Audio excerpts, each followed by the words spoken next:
All right, we're live. Namaste, guys. Welcome to the Cārvāka podcast. I want to start today's podcast by wishing all of you a very happy new year.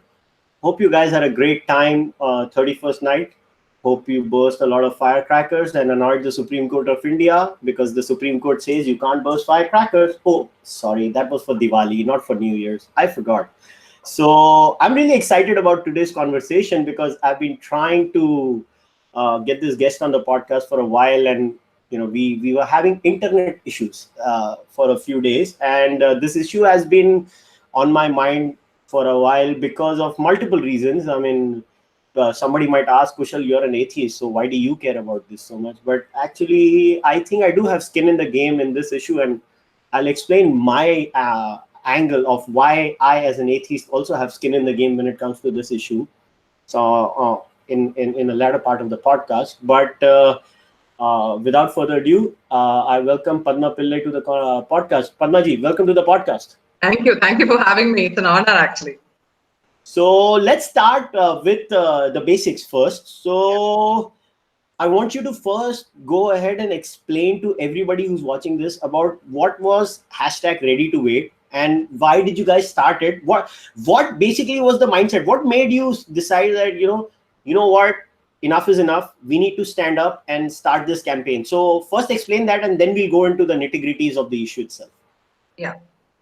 So around 2.5-3 years back, there was this spin on the existing Sabarimala case. Sabarimala case has been running in the Supreme Court for quite some time, but a new spin got added to it when a group called Happy to Bleed suddenly decided to intervene in the case and pick it up. And that was when the whole campaign that somehow women are being mistreated by Hindu religion and by temples, and Sabarimala is a prime example of that. And they brought in the whole menstruation angle to it, and they said that the Sabarimala temple is a live example of why how Hinduism discriminates on women based on their menstruation, and that narrative was completely wrong. And it threw us off because as women from 5 South states, we always have grown up knowing, though not having been explained through articles or something, but we have always known that it is not menstruation that is a taboo in Sabarimala, but it is women of the fertile age and the reason for that. So we wanted to come out and say that this whole propaganda, that this temple is being used as an example of some kind of a misogynistic practices of patriarchy.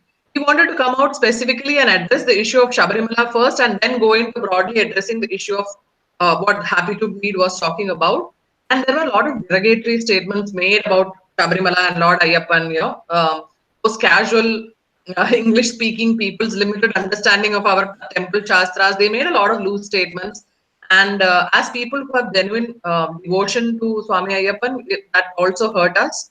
And that's when we decided to let the world know that there are millions of women in the 5 states of South India and some in Maharashtra and other places who have taken the vow of waiting till the period of restriction is over, out of no pressure or no social sort of oppression, but out of our devotion and love for Ayyappan.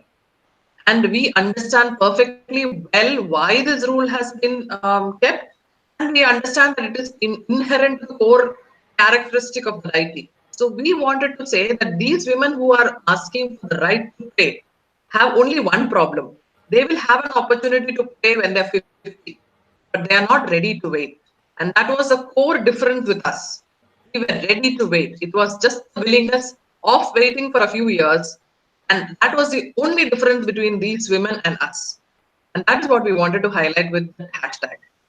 So one of the accusations that has been leveled against the #ReadyToWait campaign has been sometimes in society women preserve patriarchy. So my first question to you would be, are the women in the #ReadyToWait, are they preserving patriarchy in any form? Do you think that accusation is fair? Somebody needs to tell us what they mean by patriarchy first.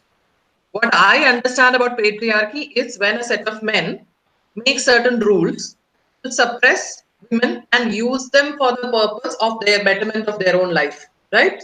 Is that what patriarchy is? And can these women tell us what the men who so-called have suppressed this in Sabarimala have achieved? They Well, have to show us the results. so see, whatever I have understood, Hmm. I'll give you my side of. See, I Yeah. am someone who has been observing this phenomena of such. Hmm. This has been a very interesting debate for me, even at a philosophical level. It is Hmm. as if when you go on social media, right, you are living at two parallel universes when it comes to Sabarimala. There are two parallel truths going on right now. There Hmm. is the truth that is the secular left-leaning establishment of the country, which includes multiple players across the judiciary and the bureaucracy, the political and the activist environment. And then there are the devotees who are the Sabarimala devotees, as you said, in the five southern states, and obviously in other parts of northern India too. There Yeah. has been Yeah. Western India, Central India, Northern India, Northeastern India. There are various parts where various women have stood up for this. There are literally two parallel truths. Now, as someone who wants to get to the truth of the issue, I mean, I have to say, I am confused as hell. Now, you go on TV, you listen to some left wing activists, and they say, look at these people. They think menstruation makes women impure. And then I'll listen to someone like you or a Anjali or a Jaisai Deepak in the Supreme Court, and they say, "Arey, this is not about menstruation." Now I'll connect this to a couple of videos that I watched. One was where you were on We the Women, I think, where Barkhadat was hosting But it, yes. and the second was your recent interview on BBC. But I want to touch upon the Barkhadat interview. So before you came on stage, there was another woman who was there, and her first accusation, because let us go into the depth. The main story is around the story of the Naistika Brahmachari. Now, the accusation laid by the female who had come before you was that Lord Ayyappa, the deity, is not a Naistika Brahmachari. There is only one Naistika Brahmachari in the entire Hindu pantheon, that is Sri Hanuman. So, what do you have to say about that? See, the problem is that we have had to listen to the arguments placed by a lot of people from the pantheon of communism and such, who have absolutely no clear idea about what goes on in a temple or in any of the rituals. They are living in a world away from all of this, and they come in only when the social narrative suits them. The issue is brahmacharya itself has four different types. There is the Gayatra Brahmacharya, there is the Brahma Brahmacharya, there is a Prajapatya Brahmacharya, and there is the Naishtika Brahmacharya. There are four types of Brahmacharyas. The rules for each type of Brahmacharya is different. The Gayatra Brahmacharya is for the person who will do the Gayatri Japa, and there is a period of Brahmacharya that is given to a person who is pursuing a certain spiritual activity. The Brahma Brahmacharya is for the person who is a student, and during the period of his study, he is a Brahmacharya. The Prajapatya is, I'll give you the example. Hanuman is a Prajapatya Brahmacharya. If you look at Google and search for Prajapatya Brahmacharya, you will find that Hanuman Swami is a Prajapatya Brahmacharya. Ayyappa Swami is Naishtika Brahmacharya, which is written in the Sthala Purana, which is called as Bhutanadu Vakyanam and all that.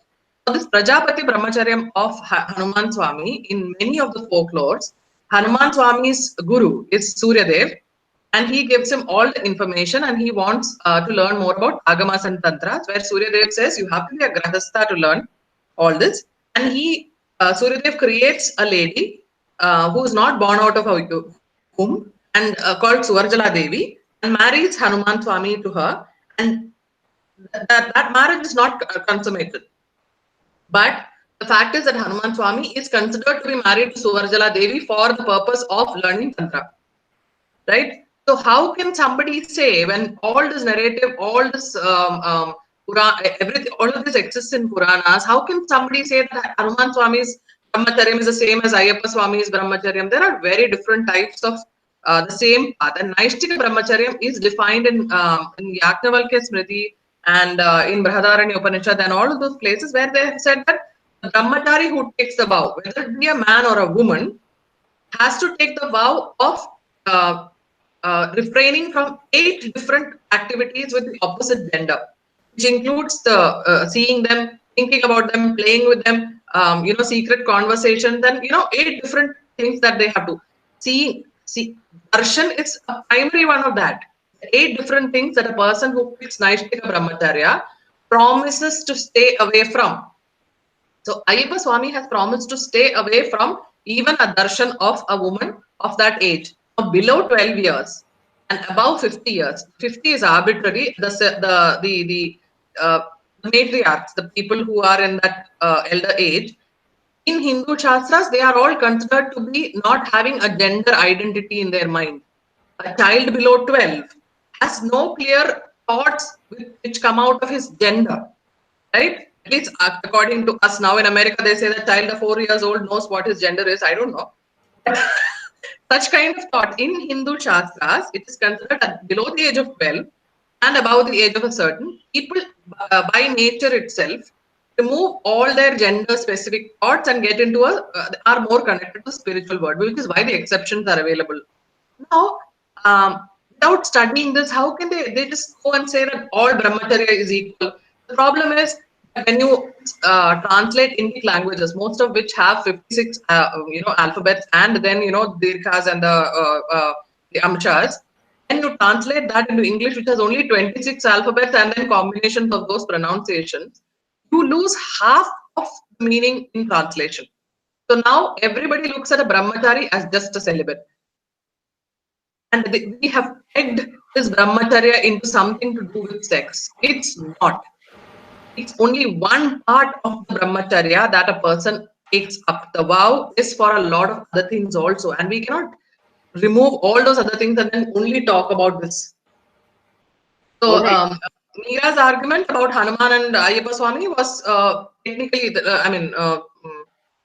technically itself false. So that's that. They are both different types of brahmacharis. So she raised one more point which I wanted to ask you about. She raised the point about the Panchashruti and the Agamas that she says the site, the hashtag readytowait site keeps talking about the Panchashruti and the Agamas, but when she went on the website and checked out the Panchashruti, it had nothing to do with this, and the Agamas are some obscure text according to her and according to a lot of other people. So Okay. would you like to clarify on that point too? The Kerala temples are based on there are something called as Kerala Agamas that are followed for the Kerala Tantra of the temples. And we trace the lineage of that back to Shiva Parvati conversation, where Shiva transferred all his knowledge to Parvati and he gave 6 amnayas, what you call as knowledge, 6 amnayas. And our Kerala Tantra comes in the last one, which is the Urdhva Amnaya. And in that, how can somebody say that it is not Shastra? For us, see, probably for the liberal, leftist mind, you need to have somebody who is in history who has dictated this and has to be proved through, some kind of stone inscriptions or something. But for us, everything has been given to us by Apaurushaya Shaktis. Even the Vedas have been dictated to us by Devas and Devatas, and that's part of our core belief. So if Shiva and Shakti have had this conversation, and those amnayas have come down, and in that it says that there are 5 different kinds of pollution. I will not use the word impurity. It is pollution that can affect a temple. And it has nothing to do with physical pollution. It has everything to do with the spiritual pollution of that atmosphere. And if a person dies in your blood relative family, right? If a person gives birth in your blood relative family, the day of your marriage, 24 hours after the day of your marriage, after your 8th month of pregnancy and till the 6th month of your child's birth, and also menstruation, which is as a pollution for the temple only for the factor of the spiritual atmosphere of the temple, because the temple is a place where you don't go and touch the idol. You go and stand in a field. It is called as kshetra. It is called as a field. You stand inside a field in a particular direction, facing the deity in a particular way, and there is a transaction that happens, not with your physical body, but with your spiritual body. And that is where the pollution affects. And see, it's ridiculous for somebody to say that when a blood relative of mine dies, when he's sitting in America, I'm still considered polluted. I have not touched the dead body. I have not participated in any of the rituals for death, but still I'm considered polluted to go to the temple. So the pollution has nothing to do with physical impurities. The word impurity itself is wrong. It is pollution. It is only affected to the ritual. And how do you remove the pollution of the temple? The Shastri comes out with punyaha, which is the water, which is, and he sprinkles it, and the pollution is gone. Hey presto. So when people talk about physical pollution, they should then look at somebody washing the whole temple with water or Dettol or something like that. That doesn't happen. This is, my core argument with a set of leftists and liberals, that you don't understand what you're speaking of. When you come and say that there is no Shastra that says this. What do you mean by Shastra? It's not a book written by somebody 2000 years ago that you are a ready reckoner reference book. Hinduism has so much that we consider as Shastras, which have been dictated, which we believe have been dictated by our deities themselves. So, there is so much that can be unpacked even out of what you have said. So I want to see what I have two aspects in this. So what I think, the materialist, I mean, I'm a materialist, but I'm able to understand what you're trying to say, is because I was trained by Hindus in the art of Purva Paksha and Uttar Paksha.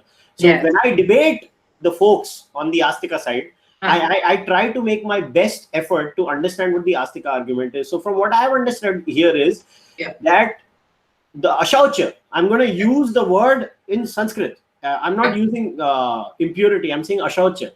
The ashaucha in this case is at the parmarthika level. Yes. It is not at the vyavharika level. Am I correct in what you're saying? 100%. All right. Okay, correct. So for people who are going to be watching, because I have a few people in the West who are going to watch it. So ashaucha is a Sanskrit word. Ashaucha is not impurity. The closest word we can get it is some sort of pollution, and that too in Hindu philosophy, in the Astika philosophies, there is a paramathika level, which is at the divine level, which is the level of the Brahman, where everything is one and there is no division. And then there is the vyavharika level, where we are at our material selves. So what Padma was talking about was at the level of the Paramarthika, and whatever Ashaucha has happened is at the level of the Paramarthika. But the second point which I wanted to get at was, now this is a serious problem.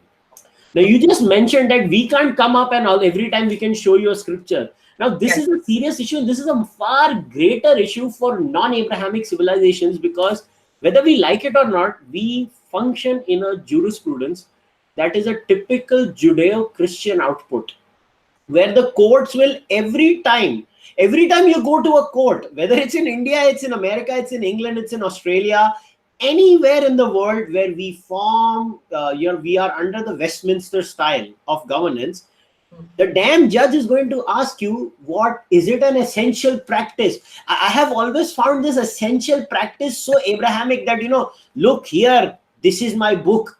I have book. God spoke. God picked Gabriel. Gabriel picked one prophet. Prophet said, "Hey, bhai, ye karo." And this is a typical Abrahamic problem. And I have understood look, I spend a lot of time talking to atheists, and they can't wrap their head around this. They're like, what Paramarthika? I deny the Paramarthika. But I always try to tell my atheistic friends that just because you deny the Paramarthika, it doesn't mean the other side has to deny it. That's their belief. But considering that, one more problem that and this is my criticism, by the way, of the Ready to Wait campaign is, look, there is a societal problem when it comes to menstruation. Whether we like it or not, there is a stigma attached to menstruation, even at the Vyavharika level in India, that, women are considered impure. Now, how are you going to fight? Because what has happened is, this is a classic case where we do have a problem. So what people have done is that in the case of Sabarimala, in my understanding, they have put two and two together. There is a problem with menstruation in India. So Sabarimala has to be about that. How are you trying to break that myth that you have to delink the two? While you have to accept that there is something to do with that at a societal level, but this is not the case. And that's been my criticism. Yes, true. And this is something that we have also struggled with, because from the beginning of this narrative, we have always been comfortable in the foolish thought that everybody understood that it was not about menstruation and it was about fertility. And when this habitually came and it hit us on our face, that is when we realized that no, this is how the world is looking at it, and this is how the world is going to be interpreting it. When menstruation becomes a taboo is when it is enforced by somebody. In a temple, nobody enforces anything to you. There is nobody standing in front of a temple to check if you are menstruating, if somebody in your family has died, somebody in your family has given birth. There is nobody standing there to check. That is the first thing about temples. It's a place where you self-regulate. When it comes to these ashautas, you are self-regulating, because you are going to a place of worship where you want a certain outcome out of it, and you know that this is the essential part of the equation, and you self-regulate. Nobody comes in and stops you. So how do we explain to somebody that it is nothing to do with menstruation, at least in temples? Yes, in society, in houses, in villages, there have been menstrual taboos, there have been bad practices, but to link them with temples is wrong. Because in temples, nobody has ever asked a woman, in my knowledge, all over the world, nobody has asked any single woman whether you're menstruating or not. So when something is not implemented, then how can you call it as a bad practice or something that is an oppression? It is left to your conscience to implement.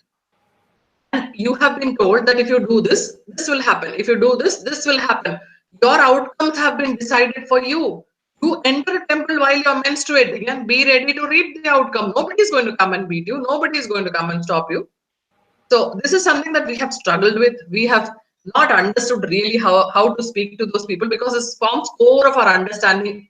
If somebody is a believer, or especially a Dvaita believer in a temple, then I would feel that these are things that you already know in your basic hygiene level, that you know. And this is something that we have been struggling with. And when you are mentioning essential practices, I always have this question and nobody has answered me. Essential to what?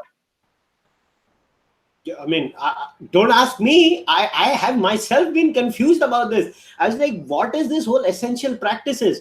I thought the whole concept, see, from whatever I have seen, I'm a humble student of religion, because being an atheist who debates religion, you have to study religion, Correct. whether it's Abrahamic or non-Abrahamic religions. And the fundamental difference that I found out between Abrahamic and non-Abrahamic religions was that non-Abrahamic religions were not obsessed with text-based proofs. They were not God-obsessed religions.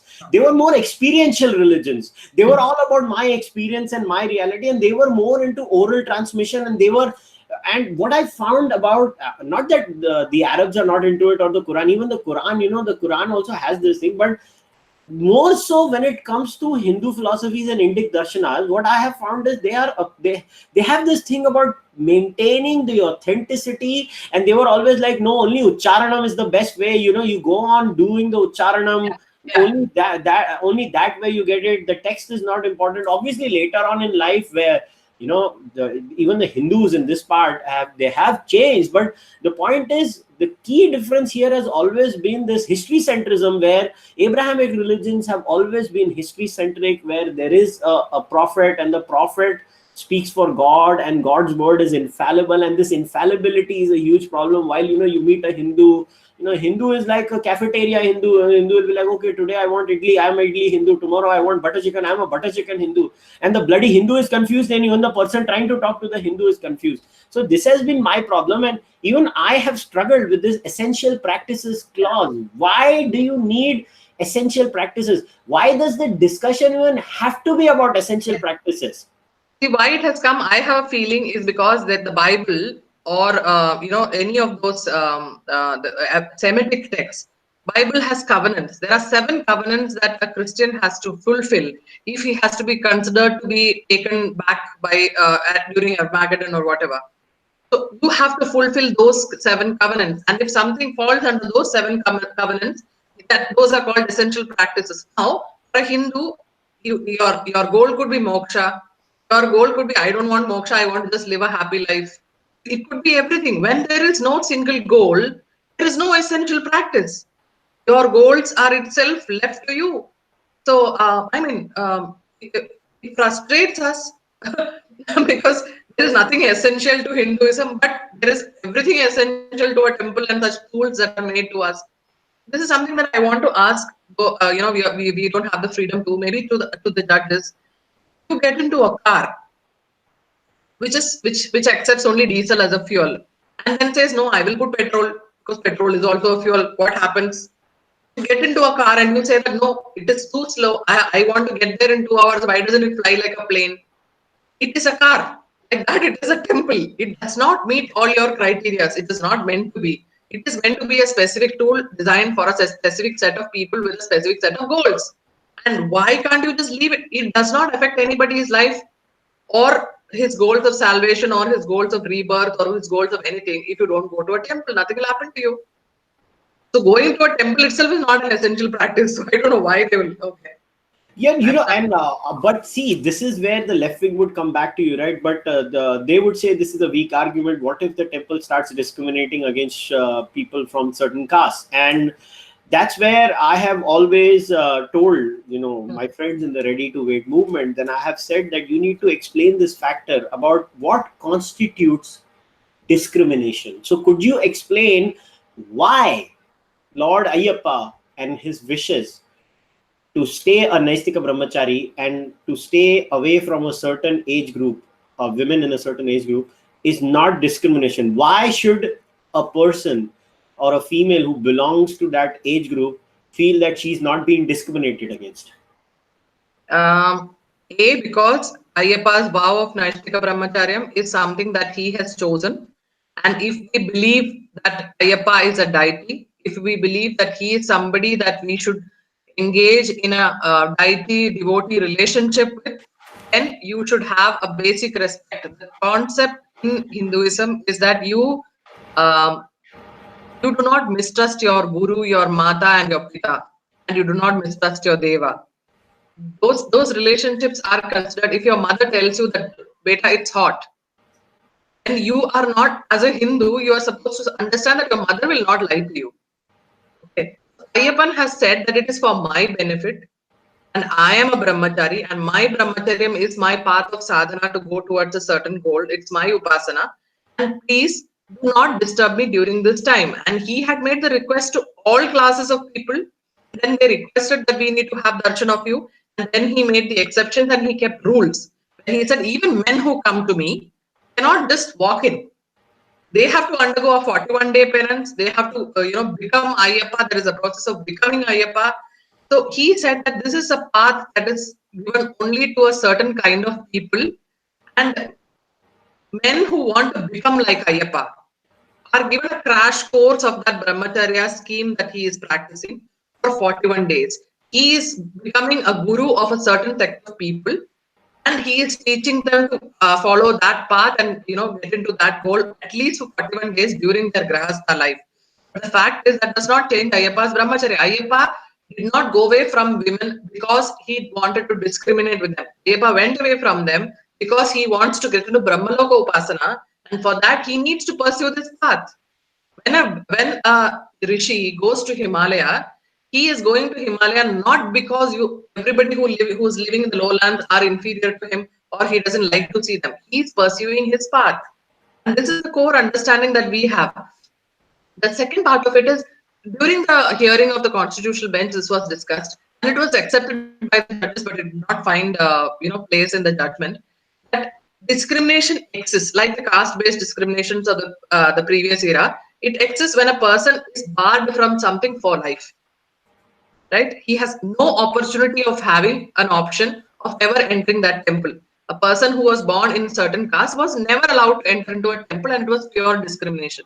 Here, it was accepted that it was classification. The word was used, and even the petitioner's lawyer had accepted at that time, Mrs. Indra Jaising. She had accepted at that time that yes, this cannot be called as discrimination, it is a classification. And classification exists all over us, all around us, in every part of the world. So I do not know how it becomes discriminatory. We do not see any of these practices. See, for Hindutva, men and women are not looked at as opposing or different entities. We are looked at as a unit.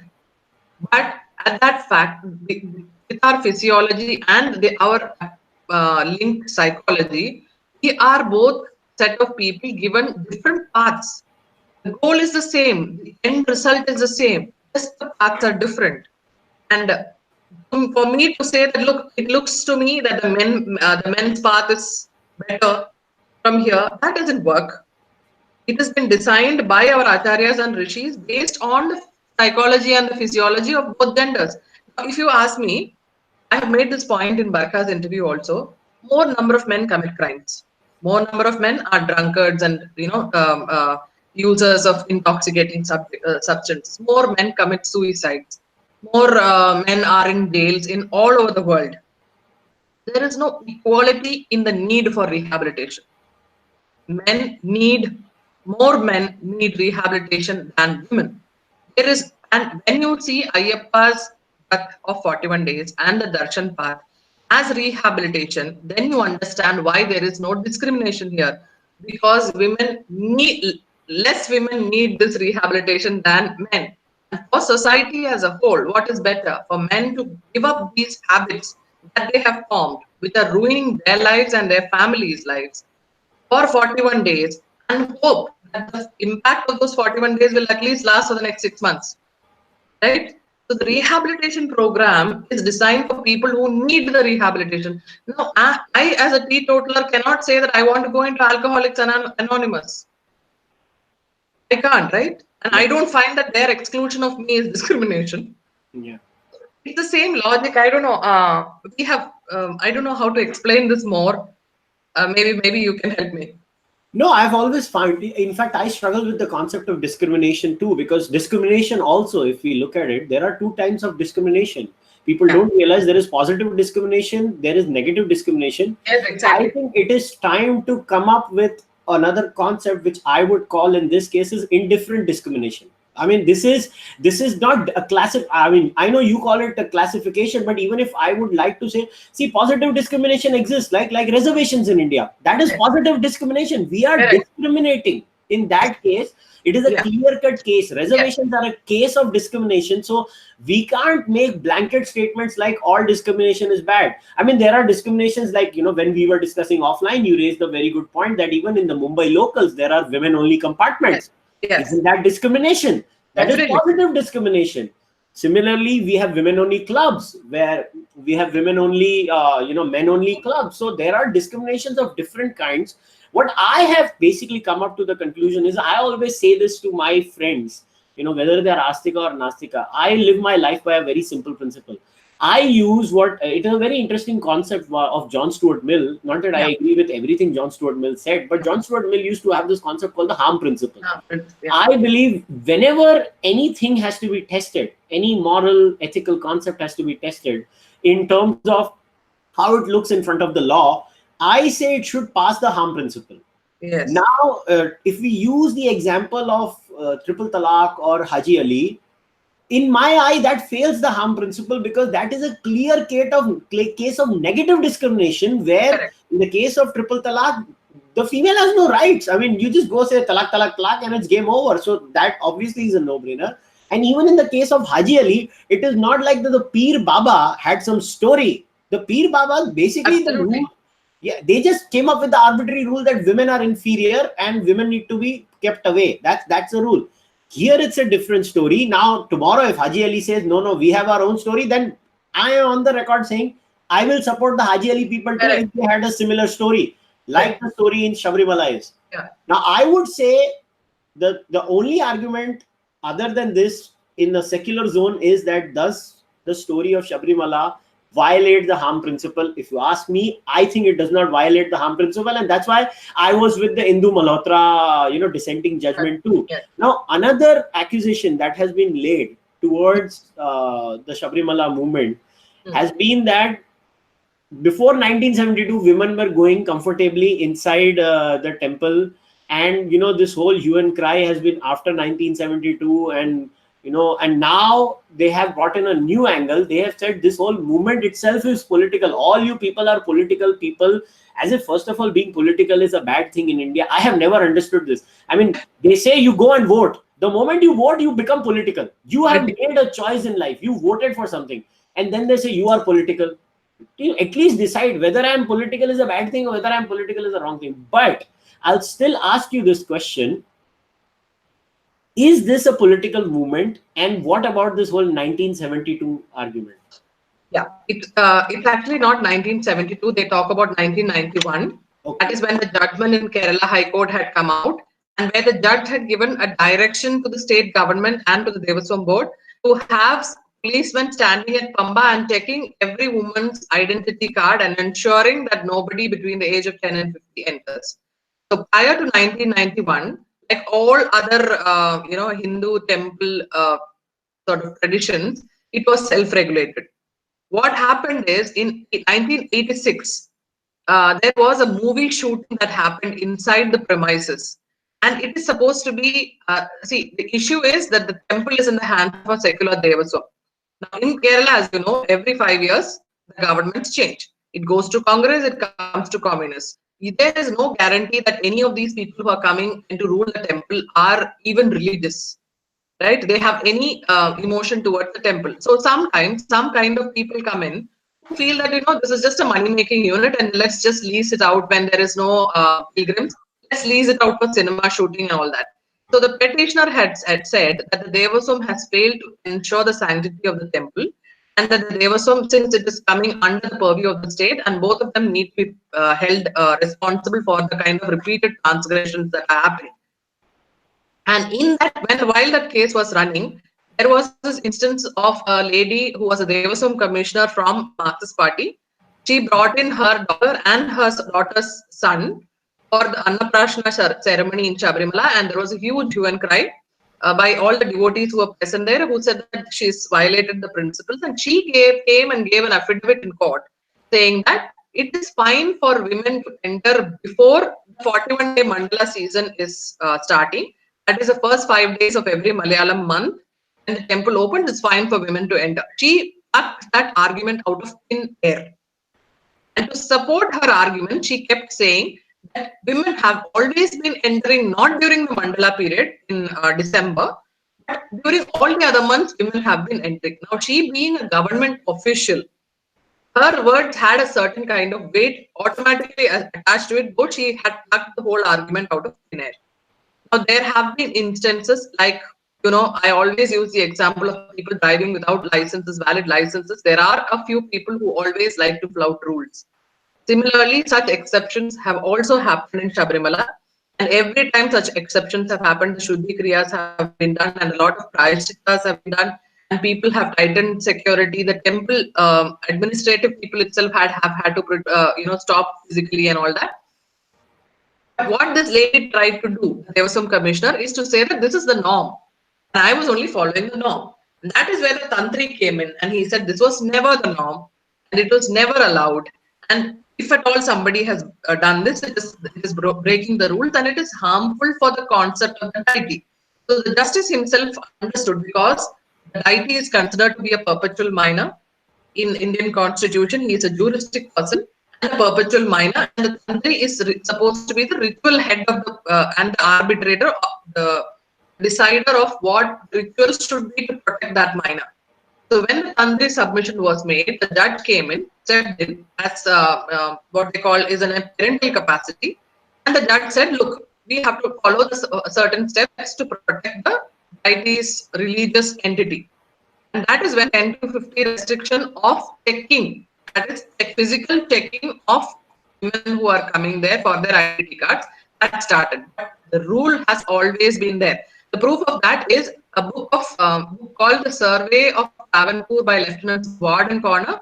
The survey was started in 1830 and it was published later and it was republished in 1882. And in that book, it is very clearly written that we have gone to this temple and we have found certain kinds of people, and women of fertile age, young women, are not allowed in this temple because the deity is not pleased with that.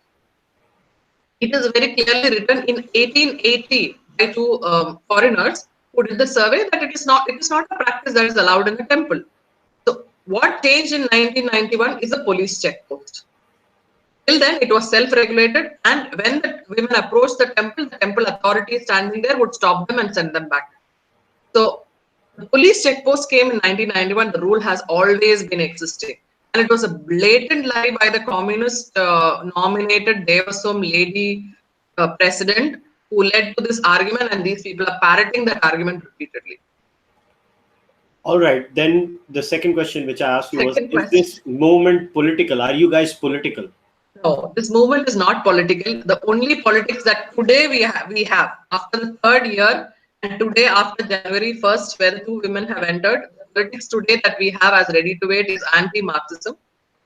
Each of us have our own politics. I mean, everybody in India who goes to drop a vote has a politics.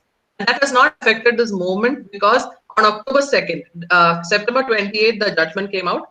On October 2nd, we had a huge rally in a place called Pandalam, which is a Nama Japa rally. It was noticed by everybody. There were around 500,000 women and men there. In that rally, the Congress Devasum board president is a congressman. There was a Kerala congressman called P.C. George.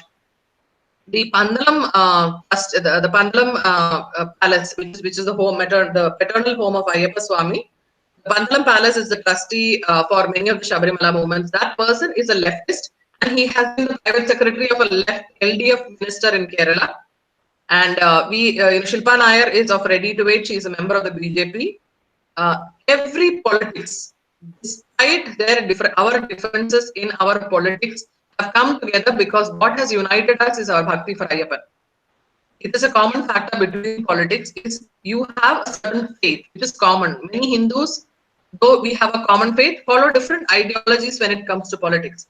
We have set aside our politics and have come together for this common goal. But today, we can very honestly say that our politics, readytowait, clearly is an anti-Marxist, is following an anti-Marxist politics. And everybody is our friend who will help us in this agenda, because what has happened in the last week has proven to us without a doubt that this government is pursuing an agenda, and it considers our temples to be just places of revenue or some kind of, they look at us with disdain.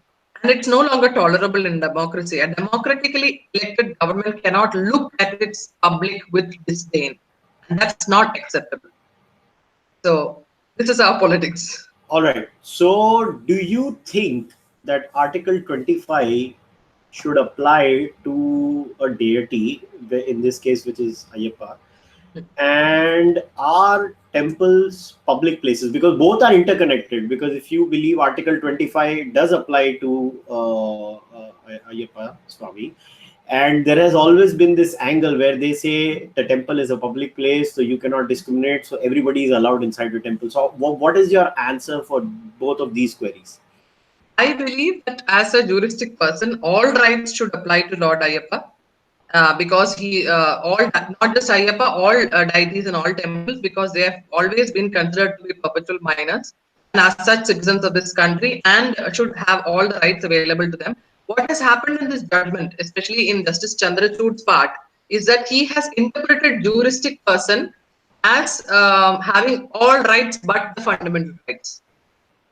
So the extent of rights of a juristic person, he has defined it as per as if it is a registered company. A private limited company has certain rights but no fundamental rights. So they have defined it. They have sort of interpreted that argument and made it to sound like this. But with the caveat that a private company can still decide the right to privacy or the right to admission inside the premises. So there they threw in the angle of a public place. They said that, look, this person is a juristic person, but who is sitting inside a public place. And that is absolutely not acceptable to us, because the temples in Kerala exist according to the Kerala Hindu Places of Public Worship Act. It's not just a public place act, it is a public worship act. It is meant for worship of the public, but it is only meant for worship. And meant for worship under what rules? The Hindu agamas. Now, if you take out that essential part of that law, and you say that Hindu Places of Public Act, Hindu Public Places Act, what does that mean? So what we are trying to say that you cannot equate Ayyappa Swami's temple with a railway station or a bus stand or a park. It is not a public place. It is designed for a specific purpose and for a specific set of people. And that is our answer to that. And in Devaswam temples, all over Kerala, you will find a board outside saying that non-Hindus are not allowed. It is a public place. You cannot bar on the basis of religion. Right? Yeah. Okay. So another question that has been raised by a lot of people who are actually in a way sympathizers also of this movement has been, why not respect the law? The Supreme Court has given the judgment. Why don't I have my own answers, but I want to first hear your side of the argument. So Padma, why not respect the law? And there have been accusations about violence and There have been, like I said, there are two parallel universes. There is a left-wing universe where they only see violence from BJP people relating to Sabarimala, and then there is the non-left universe where there is only violence from communists regarding the Sabarimala issue. So I want to know, what is the reality? You are someone who belongs to that state. So first of all, why not respect the law? And second, what is all this violence going around this whole thing? Yeah. So the first answer to the first question is, when you look at the preamble of the Constitution and the first page of the Constitution, it is written very clearly that we, the people of India, give ourselves this Constitution. We have made those laws and we have given them to ourselves. So essential nature of the law should be that it should be for the people. And when the majority of the people in a place are saying that this is something, have you ever seen anywhere in the world set of women or men standing up and saying that we don't want a right that has been given to us? I have, Nowhere in the world. yeah, I have not heard it anywhere. This is what is happening in Kerala. So, whose benefit is this law going to be? And every law, every bill, every legislation that is created has to pass the essential test of how it would impact the society. That is a core, it has to be always for the betterment of society. And what is the betterment? What is the tangible benefit that this law brings about? That is my first question. The second question, again, is answered inside the Constitution itself. The Article 358 of the Constitution has been provided that it can be amended. The Constitution itself can be amended. When the judges get a framework and they are able to interpret the framework only in a certain way, then there is the Parliament. Ours is not a judicial state. Our laws are not created by the judges who are not elected by us.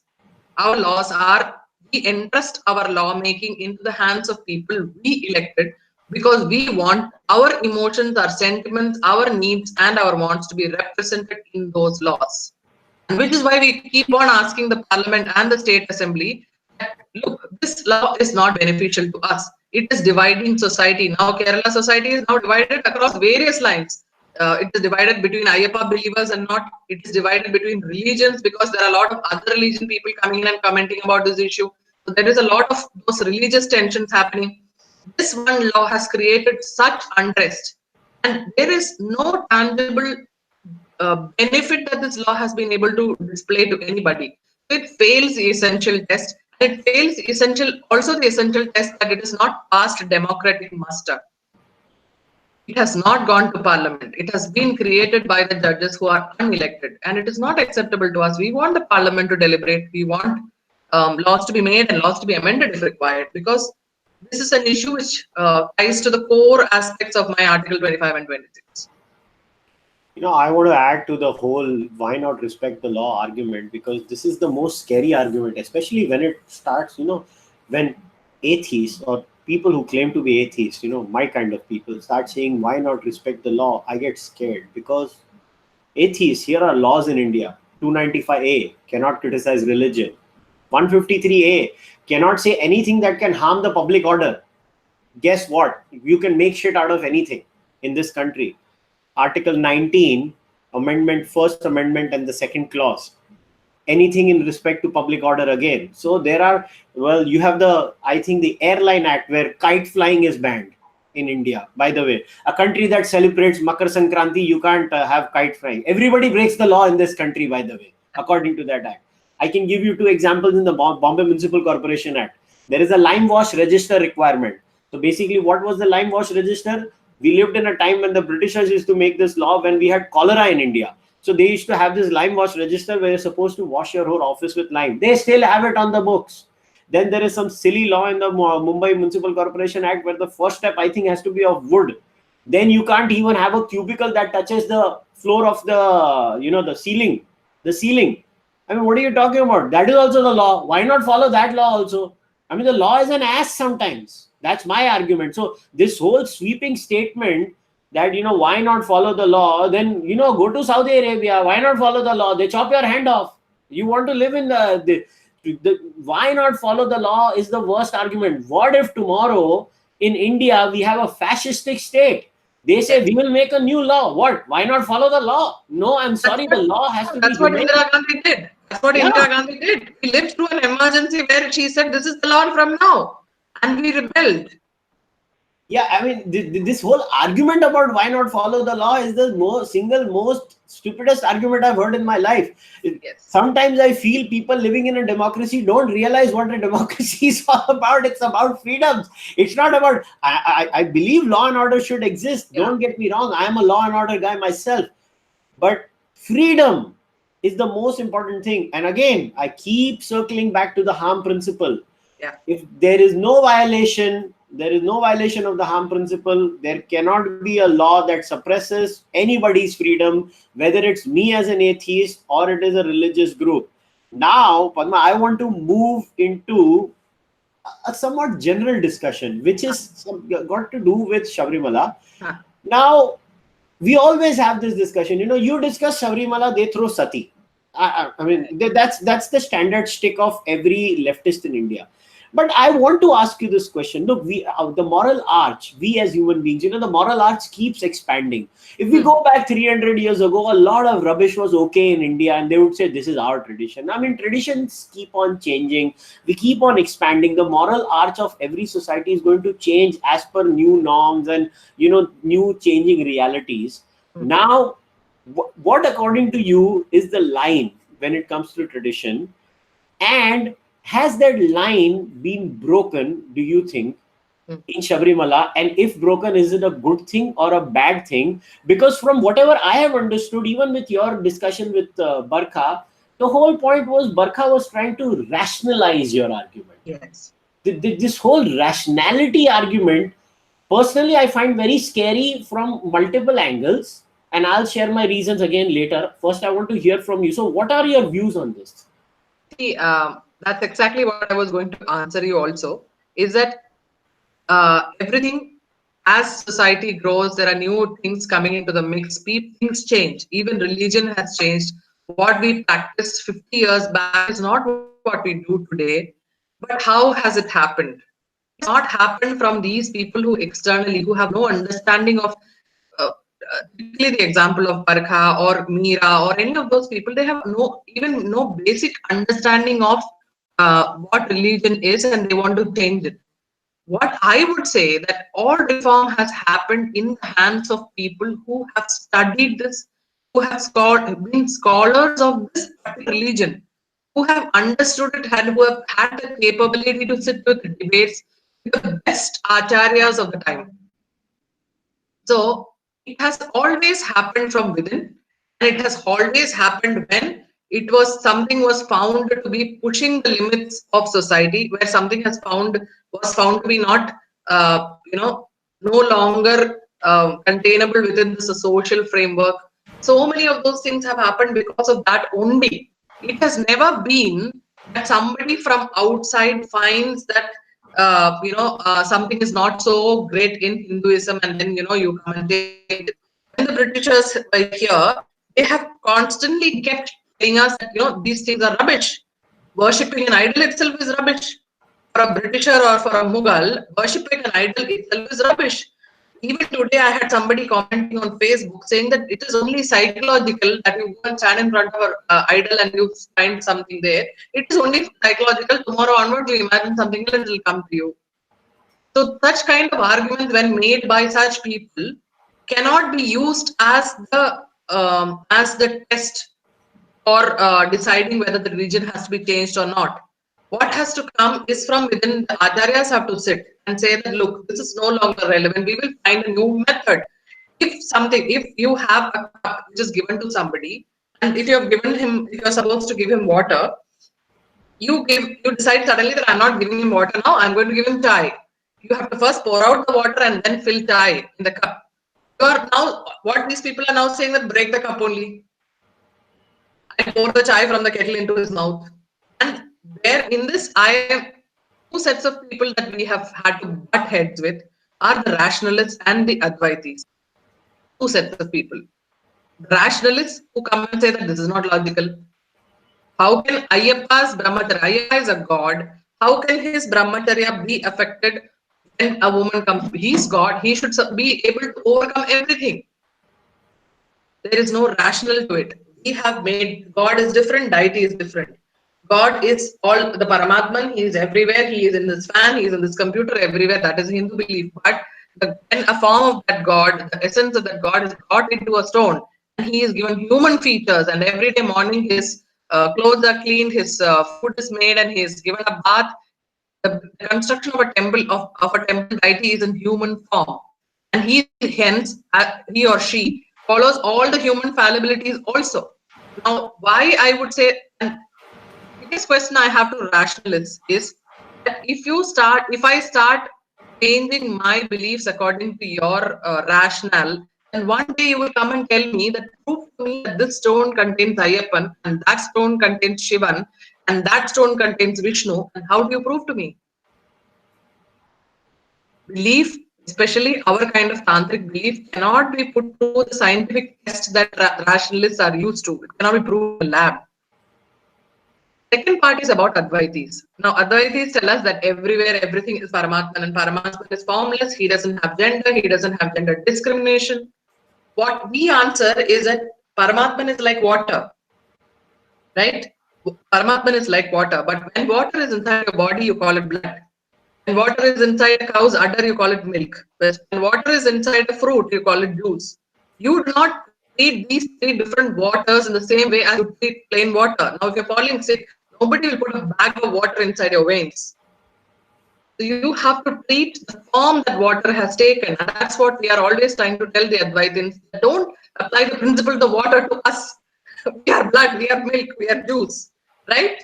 So it's been a constant struggle that we have always had to measure up to other people's standard of what is logical or other people's standard of what is right. Perfect liberalism should have ensured that we should be comfortable as long as we are not harming anybody. We should be comfortable and left alone to practice what we believe is right. And according to me, that is being liberal. I agree with you. See, with the Advaitins, you can give a very simple answer that, ekap sat vipra bahuda vadanti. And if you believe in that, and if you're a true Hindu, you would have no problem with plurality of, methods. I guess these are just plural ways of attaining the truth. I'm just giving you Astika argument. I think Astika should use this argument. Now I want to touch upon this whole rationality angle. And I'll tell you why this is scary. Because if we have to develop a rational case, there is no rational case for a God itself. Yes. You can't build a rational case for a God. And if a rational case for a God can't be built, then till what extent are the judges going to go in this country? Are they going to ban worship all by itself? If rationality is the angle, even I think even in your interview with Barkha's expression was, it makes no sense. Well, obviously you're an atheist. It makes no sense. It makes no sense to me. What do? I don't go to the temple. That's what I do. I mean, it's very simple. I don't go to temples. It makes no sense to me. And as long as I have my freedoms, I will fight for the freedoms of every religious person in this country, as long as they don't discriminate. And I, at least in this case, and I spent a lot of time, I am one of those lazy buggers who actually sat down and read the Supreme Court submission of the People for Dharma. All the lazy people who did not read and were just opining.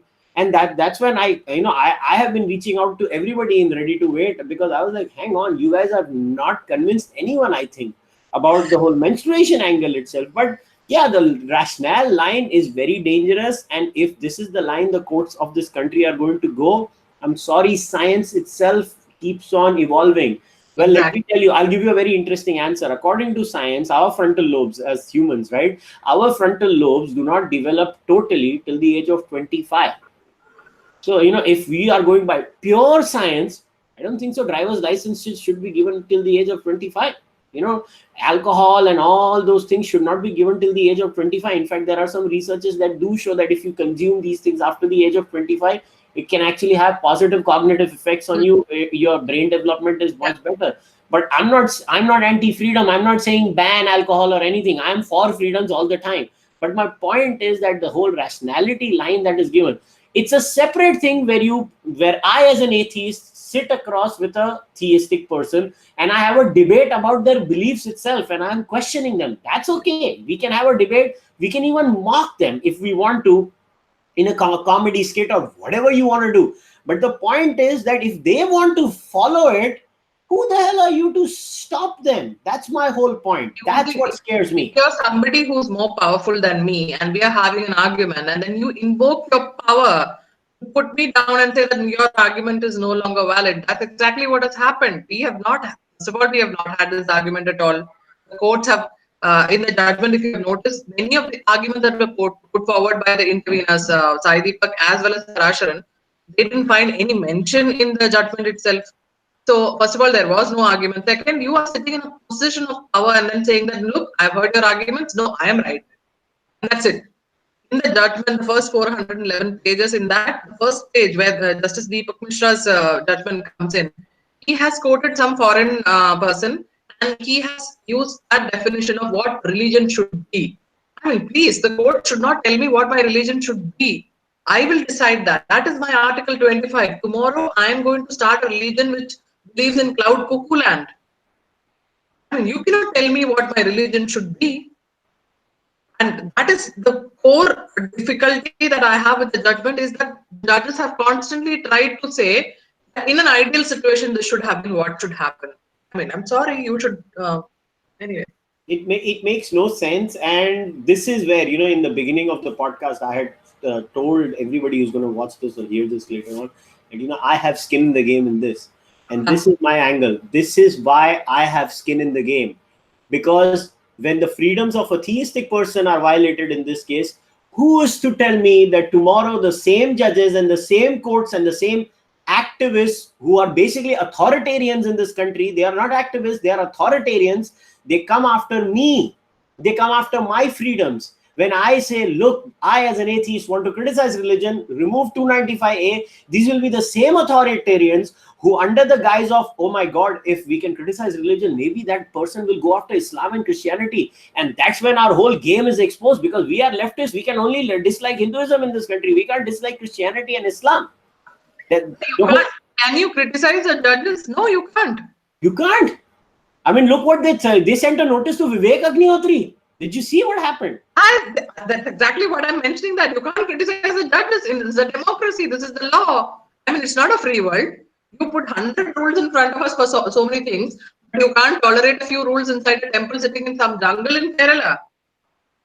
It's absolutely crazy. Now, Padma, one last question that I wanted to ask you was, so you mentioned it a while ago that, the two women who recently entered the premises of the temple.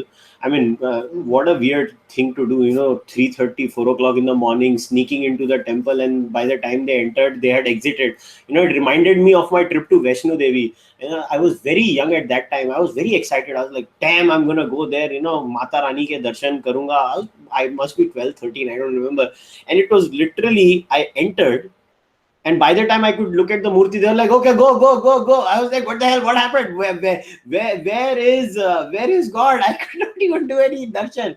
So I thought something like that happened too. But what is your feeling? So how do you feel after those two women who have basically violated or hurt your religious sentiment? So what do you think about that? See, about the women, I'm actually very numb about those two women, because I think they have been misguided. They have been incentivized, especially by the fame that would come to them by being the first women to have entered Sabarimala after the verdict. So I think they have been incentivized in many ways. But my core argument, and those women, they have the sense of achievement, they have done something, but I feel that they have been props used by a certain establishment and by the government of Kerala, and that is where my angst comes from. There is something called as law, okay, implementing the law, and everything is fine. The government says we are just implementing the law. Bringing two women in the pitch dark of the night in an ambulance and bringing them to Pamba and then making them climb up all the way, telling the people who are standing on the way that they are transgenders and they are allowed in the temple. The policemen following them in mufti, then they entering the temple and not even having darshan. You can see the video. They are not even having darshan. They just go in and they come out. And when they come out, the women themselves are heard asking the policeman, "Is that it?" I mean, we thought we were going to stand there and shout some slogan or do something there. The policeman says, no, let's run. Your video is done. Everything is caught on video. Now let's run. So the policemen themselves have brought these women and have done this pseudo darshan and have brought them out, and just to take the video evidence of having brought two women and broken the rule of Sabarimala. Now this is sponsored by the state. This state, which okay, following the law is part of the state policy, but there is also something called as directive principles of state policy, where every chief minister takes an oath saying that I will do nothing to vitiate the harmony in society. And it is a gross violation of that oath that has happened when the state machinery stood with these women in this subterfuge and in this treachery. I mean, the state has all the machinery. They could not bring two women in the daylight because their intention was not to have the women have darshan, just to have produced proof that look, we have broken your back. And that is where I said that from that day, what we feel as Hindus living there is the level of disdain and contempt that they have for us. This particular activity that they have done is evidence of the contempt and disdain of the state that they have for Hindus. Just 2 weeks prior to that, there was a judgment from Supreme Court about, no, the judgment was 15 months back. 2 weeks prior to that, there is a church in a place called Piravam. There is a Supreme Court verdict allowing a certain section of Christians who were set out of the church by a certain other section of Christians. The Supreme Court said, you cannot use casteism there, this, that, not allowed them. And there was a huge outcry, and the same government stood there and requested the devotees not to be violent, and begged them, pleaded with them, and then went back to court saying that it is hurting the religious sentiments of one section of society and we need more time. 15 months was not time enough for them. But for Sabarimala verdict, he does not have time. So the message is very clear. So, and that is what has hurt us, not Bindu and Kanakadurga and all those women. We feel sad that, they're merely being used as tools in this agenda. I have my own sympathies for them because I feel that they're completely misguided. Their own society has now ostracized them. Their villages, their families have ostracized them. I mean, I feel that, some people have all these misguided thoughts of fame, but the government and that establishment is what has done the crime. They have violated their oath and they have violated directive principles of state policy, and they need to be made to pay. And I really want the central government and the parliament to intervene. True. And you know what? I was worried about something on Twitter in relation to this issue. I saw a tweet going around where I don't want to name the handle, but they had said that these women stay in XYZ place and this is their cell number. So through my podcast, I want to request people, stop doxing people no matter how much you dislike them. That is very bad. Please don't do that. Whenever you do something like this, put yourself in the position of that person and think if somebody would have given out your number on a public platform, that would be scary. Yeah, I would also request anybody, the women should not be made targets of any kind of this thing, because see, at the end of the day, we feel that they were given certain assurances and certain kind of enticements by a certain establishment. And as such, our job is to oppose the establishment and not punish the messengers. I feel that these women are not to be lynched or any of those things. I am seriously in disagreement with all that.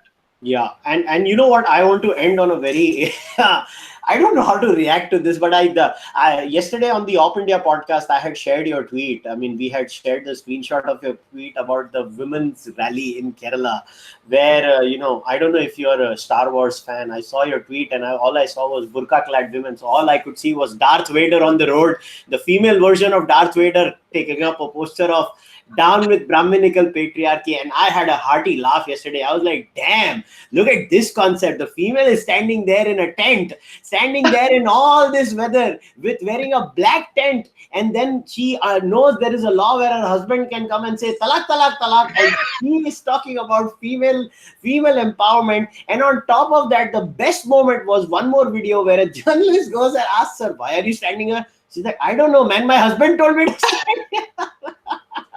So to me, that made, the whole thing was like, nothing can happen in India. This is what we have become. We have burqa-clad women going around telling we are the modern epitome of feminism. So, what do you have to say about Darth Vader on the streets of Kerala talking about entering Which is temples? why I tweeted that out, because it was hilarious to me also, and it's at a certain level offensive, because this is a community which takes offense if somebody draws their profit, makes a picture of their profit. So this is a community that gets offended with such small things, and then they come out and talk about Sabarimala and Brahminical patriarchy. I mean, it's like, it's really not even the pot calling the kettle black, but and to have those pens. I mean, I've been bewildered the world over, where feminists, so-called feminists like Linda Sarsour and all those people, come out and say that the burqa is a clothing, it's just a piece of cloth out of choice. American women wearing the hijab for a day to, have. I mean, in Afghanistan, Taliban will stone you to death if you don't wear it. It is a symbol of oppression. But we don't say that. We say that, okay, fine. As long as you raise your burqa for your identification in the airport, I'm fine with it. You walk in your tent in the hot, sweltering Kerala climate. But it is, the whole woman wall that was organized was a real comedy of what is actually wrong with Kerala right now. The government sent out circulars to all its department and said that, if you don't come to this particular wall, especially the women, they have sent the self-help groups, the Manrega groups, and all those people who get those daily wages. They said, if you don't come to the wall, we will not allow you to work next day. And I said, wow, women's empowerment, telling the women that we are going to cut your income if you don't come for my rally. And the circulars were sent out by all men gangs of CPM, the government and all that. Not a single woman in the organizing committee of the wall. All men telling women that tomorrow you come and stand in the line, otherwise I'll cut your income. I mean, irony was running helter-skelter through the entire streets of Kerala, banging its head somewhere. But Yeah. it's laughable because that's what we have been reduced to. Finally. What can you do in a situation like this other than laughing? You know what the funny part is? I always sit down with my Muslim and Christian female friends and I say, when you belong to a religion where God can't even be a female, what are you talking about? God is a man in your religion. And what are God, you talking about this? no, God, prophets, priests, mullahs, everybody is a man. Yeah. And you talk about Brahminical patriarchy. I mean, there are Brahmin women who do puja. There are temples dedicated to goddesses. Men prostrate in front of them. And it's. But this is our narrative. This is our politics, and it's taken it really down the gutter. But we have to live with it, and this is the politics that exists in our life, and we have to make the best out of it. I mean, I am not somebody who says that until everything changes, I am going to sit in a cave and do that. I am not. I live in this society, and I have to roll with it. Yeah. So I'm going to leave all of you with a few random thoughts now. We have touched the 1 hour and 15-minute mark. So I think it's time to wrap things up. And I have covered, I hope I've covered all the topics or all the questions related to the Sabarimala issue. So this is my passing comment to everybody. Look, I am an atheist, but I have always believed in one thing, that I'm a freedom junkie. For me, if you in Hindi we say there is a word called dukti rag. What is your sore spot? My sore spot when it comes to me at an individual level has always been freedom. I'm a freedom junkie. Whenever freedoms are violated in India, it does not matter whether it's a Hindu, Muslim, Christian, anyone. I will stand up as long as in my head I am convinced that the harm principle is not violated. As an atheist, this is my stand, that in the case of Sabarimala, it is not a case of discrimination. It is not a case of impurity. I have been convinced after going through the proofs provided by the Ready-to-Wait campaign. I have read the Supreme Court judgment. I would recommend all of you to go and read the Supreme Court submission by the People for Dharma. It's a very simple process. You go on google.com, just Google Sabarimala Supreme Court submission Jai Sai Deepak. And the first PDF document that comes up when you Google this is the submission to the Supreme Court. Just download the document. If you are extremely lazy, start at page number 18 and end up at page number 35, where this specific issue of the impurity, this impurity angle has been taken head on and tackled. It is when I read that I was convinced that no, these people, and believe me, I did not trust them blindly with the submission. I actually checked their references too. Yes, I am like that. I don't expect all of you to, but you can check their references too. I literally checked all the references that were mentioned in the submission. So I would request everyone who watches this or listens to this later on the audio podcast is cherish your freedoms, because under the guise of the law, the government sometimes can be an ass, and it is our job. The government is because of us, we are not because of the government. Exactly. We need to realize that as a democracy. I know, sometimes even in the Hindutva crowd, people get excited over we will form this imaginary Hindu Rashtra. And I was like, I always get scared of those ones also. I always tell them, boss, explain what your Hindu Rashtra is, then let's talk about everything else. Till then, I am happy with a secular liberal democracy, truly secular, truly liberal, and truly democratic. And on that note, Padma, I really want to thank you. Thanks a lot for coming. I hope I asked you all the possible questions, and we've been able to cover all the areas that were not covered. And I'm really thankful to you for giving me this much time. Oh, thank you so much. Thank you. It's been a pleasure and an honor. And it's rarely that I get to speak in such detail and with such where people ask me the kind of questions that actually seek answers. Whereas in all the debates, you must have watched a few in TV, although they're very painful to watch. It's always accusations and allegations or telling me what I think. They've always said, "So you're saying this." I've always been subject to the angst of having to answer those kind of allegations and to prove them. Whereas it's been very refreshing to have a conversation where you've asked me questions and waited for my answers. And it's been an honor and it's been a pleasure. And I hope, my answers have been satisfactory. If there are more questions, I'm sure people should ask me on Twitter and I'll do my best to answer them. And Yeah. thank you for having me. Yeah, so cool, guys. So if you have any further questions, in the description of the podcast, I have left my Twitter handle and Padma's Twitter handle. You can directly contact both of us. If you have any questions, please tweet at us. And if you like the podcast, please share it. Please subscribe to the channel. And let's have these kinds of discussions more and more, because I believe it is only when we have these kinds of discussions can we come to solutions in a society, because the solution lies in civil discourse, not a shouting match that happens 9 o'clock every day on national mainstream media channels. So on that note, I say goodbye and good night. Have a nice day. Bye, guys.